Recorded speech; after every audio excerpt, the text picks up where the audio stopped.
Coming up on How Do They Do It? The $100 billion website. How does Facebook store the profiles of more than 1 in 7 people on Earth?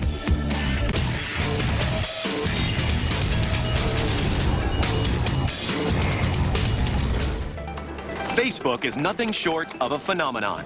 The world's largest social networking site, it was valued at over $100 billion and boasts over 1 billion users. But handling the profiles, photos, and messages of more than 1 in 7 people on the planet calls for technology on a simply staggering scale. So, how do they do it? Northern California, home of Facebook. Invented by Harvard students in 2004, this social networking site lets your friends know what you're doing at the click of a mouse.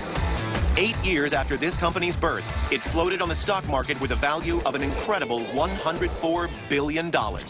You can tell it was set up by students, because in here they do things a bit differently. Graffiti and touchscreen technology vie for wall space. Vending machines serve up boxes of tech instead of cans of soda. And open bars and video games entertain a staff with an average age of just 26. But this quirky environment seems to work. Their website has clicked with the world and has been growing at a rate of 100 million new users every 6 months. Handling the personal details of that many people is a massive challenge. We have 1 engineer here for every 1 million users on the site.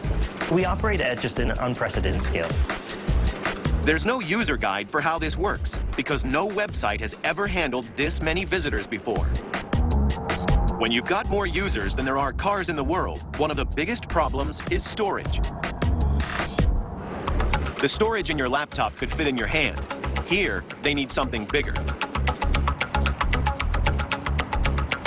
In Prineville, Oregon, the landscape is dominated by a monster data center of 300,000 square feet.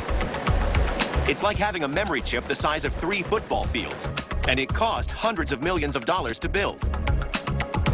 This is where your information is stored, in cutting-edge servers and massive memory banks, with data flying between them at the speed of light through over 21 million feet of fiber optic cable.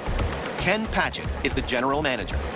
When you type in Facebook.com, your request goes to the open internet, and that internet lands right here. And from right here, we request from one of the Facebook servers your profile and all the information associated with it. Our data centers work and compile all that information and then send it back to you right across the open internet again. And all of that happens in milliseconds. If you've ever wanted to visualize the internet, then these never-ending rows of servers are a fine illustration.